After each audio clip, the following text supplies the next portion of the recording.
Alhamdulillah, kamar yadda ka sani, doka ta shimfiɗa ƙa'idoji da ya kamata a bi wajen karɓo ma mutane haƙƙinsu. Babban al'amari na farko shine takardar da muka rubuta muna neman a sake dubawa abubuwan da aka yi a Kaduna. Kuma ba Kaduna ne kawai ba, akwai Abia sun yi, an duba cikin rahama Ubangiji an maida musu.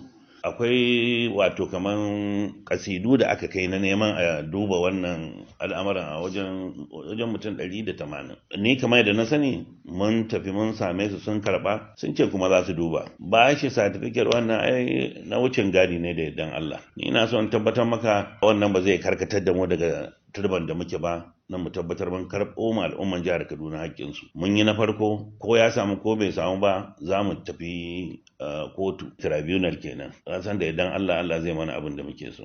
Dan Allah ya san abin da ke zukatanmu, ya san kuma me ya faru. Ni wannan al'amari da nake bi ba dan kaina nake ba, ni Allah na gode ya rufa min asiri.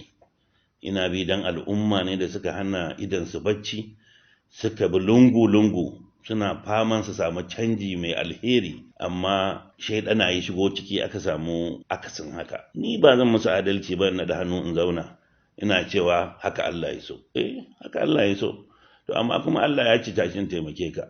Shi yasa na tashi zan bi min al'umma haƙƙinsu, kuma da yardan Allah za mu samu biyan bukata. Ina son tabbatar maka duk inda aka je aka ce za a sake zaben nan, mafi yawanci wuraren mu ne. Wani an yi ne don a ga yadda za mu yi, wani kuma ana ganin in aka kawo wannan yanayi za a iya zuwa a je a yi abin da aka dama, a ce jam'iyyar ta samu yadda take so a majalisa. Da yardan Allah waɗannan wurare da suka rage za mu karɓi kujerunmu. Za a ga mafi yawanci akwatuna 2 ne, akwatuna 3 su ne wai za a koma a yi raron. Kamar nama na kudan lokal government, yaron da ya yi takara yana da tazaran ƙuri'a 2008. Abin da za a je a kada ƙuri'a a kai, ƙuri'a ce 1680. Ka gaya min an adalci a nan. An yi da gangan ne, amma mutum kuma bai isa ya hana abin da Allah ya kadara zai faru ba. Da idan Allah za mu ci zaben mu maimai da za a je a yi yadda muke gaba da su, Allah zai taimake mu dora. Sanata Makarfi yaronsa ya aure a Turai, a nan muka haɗu da su wajen ɗaurin aure, muka kuma gaisa. Laifi ne a gaisa? Ai siyasa ba gaba ba ce. To amma kuma ne ɗauka rinka jingina shi da wani abu saboda batanci ko kuma son tunanin a canza ma al'umma tunani daga ra'ayinsu na sai PDP. Shi ne yi, shi ne yake yaudaran kansa.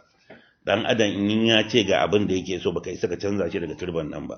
Wanda su suna ganin ta haka ne kawai za su canza ma al'umma tunani, su ce mutanen ma da suke bi ba da gaske suke ba. To wasu na cewa Sanata Makarfin ne je bi shi je yana mai murna. Wannan hoto da ka gani 2021 aka yi shi, amma gashi an kawo shi ana kakarawa saboda batanci a cikin gida da wajen jam'iyyar namu. So ga mu ga lokaci.